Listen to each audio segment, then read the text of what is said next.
a tomb, a tree, and dark whispers. What if the beauty of art concealed a sinister secret?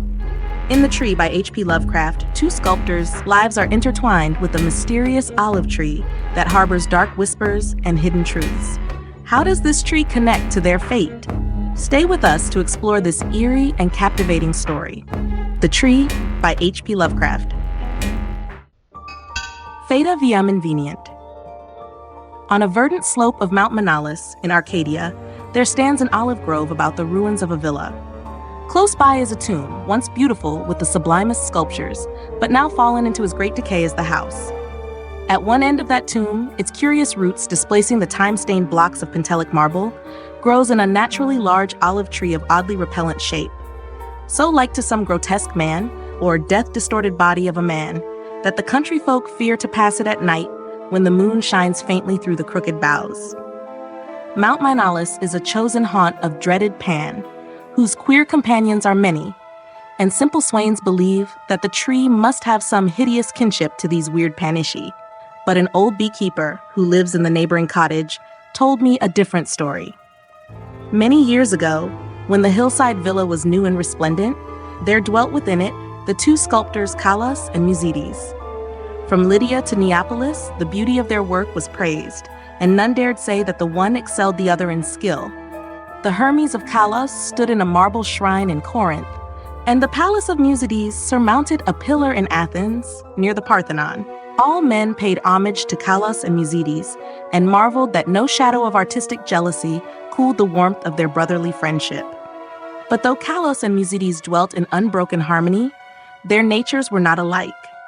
Whilst Musides reveled by night amidst the urban gaieties of Tegea, Kalos would remain at home, stealing away from the sight of his slaves into the cool recesses of the olive grove. There he would meditate upon the visions that filled his mind, and there devise the forms of beauty which later became immortal in breathing marble.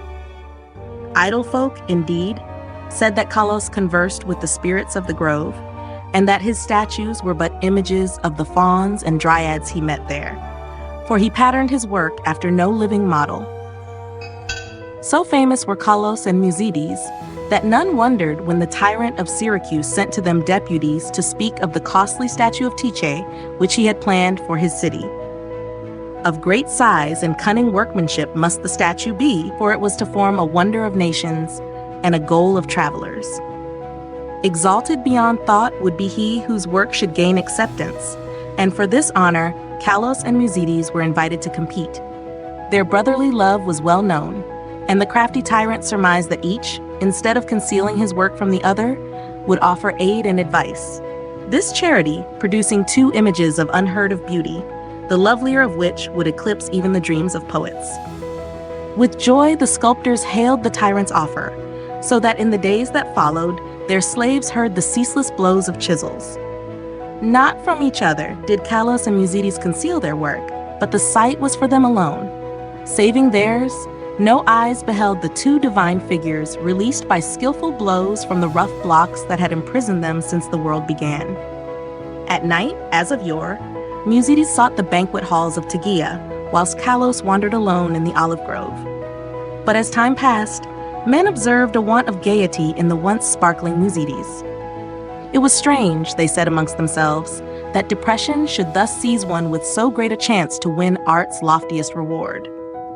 Many months passed, yet in the sour face of Musides came nothing of the sharp expectancy which the situation should arouse. Then one day Musides spoke of the illness of Kalos, after which none marveled again at his sadness, since the sculptor's attachment was known to be deep and sacred. Subsequently, many went to visit Kalos, and indeed noticed the pallor of his face, but there was about him a happy serenity which made his glance more magical than the glance of Musides, who was clearly distracted with anxiety, and who pushed aside all the slaves in his eagerness to feed and wait upon his friend with his own hands.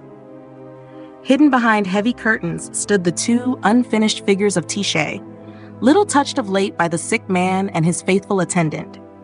As Kalos grew inexplicably weaker and weaker, despite the ministrations of puzzled physicians and of his assiduous friend, he desired to be carried often to the grove which he so loved.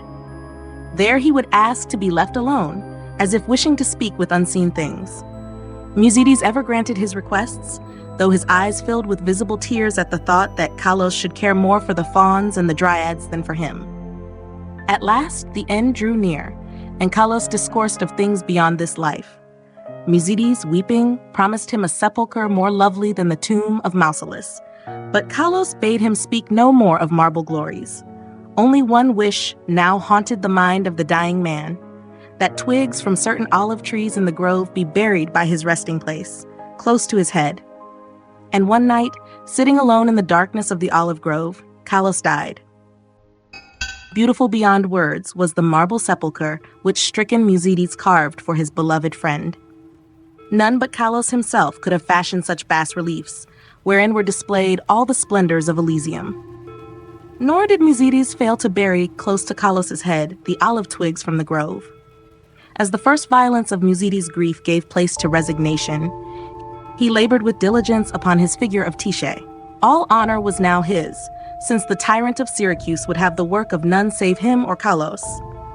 His task proved a vent for his emotion, and he toiled more steadily each day, shunning the gaieties he once had relished. Meanwhile, his evenings were spent beside the tomb of his friend, where a young olive tree had sprung up near the sleeper's head.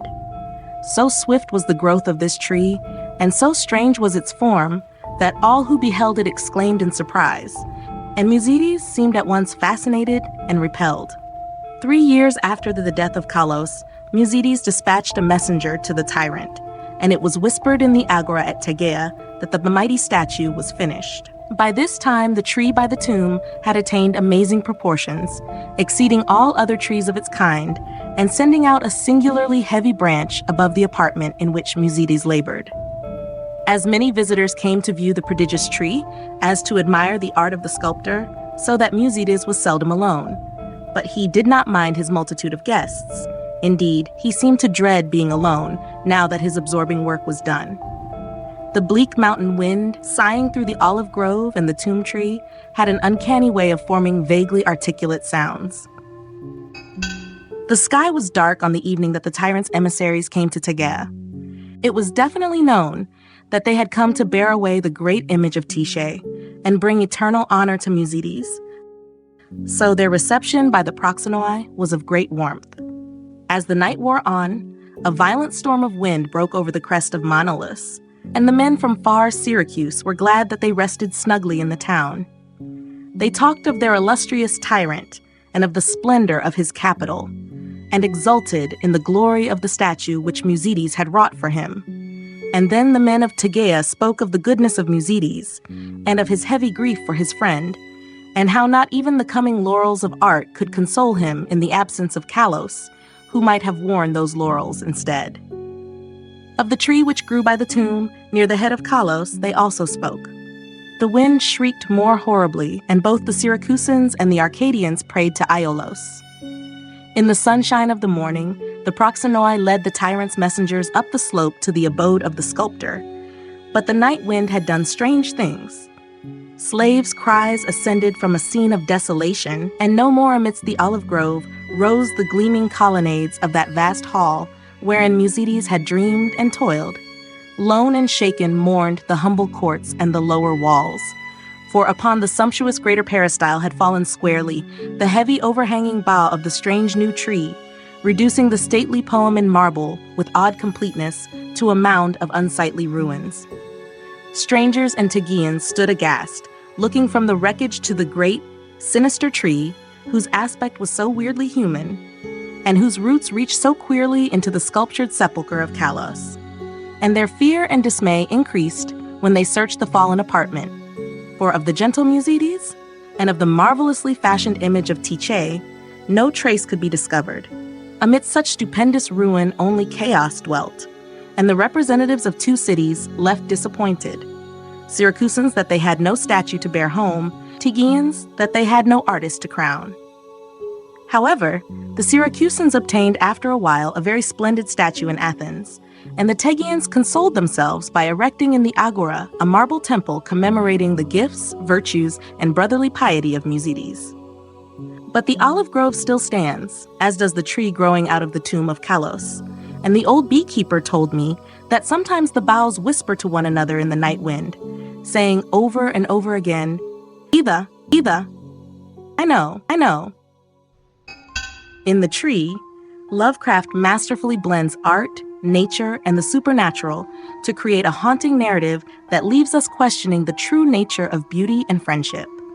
The mysterious olive tree growing from the tomb of an artist serves as a chilling reminder of how closely intertwined life and death can be. For a related tale of ancient forces and their impact on modern lives, check out The Very Old Folk. This tale similarly blends horror with ancient rituals. Click the link on the left to watch and discover more.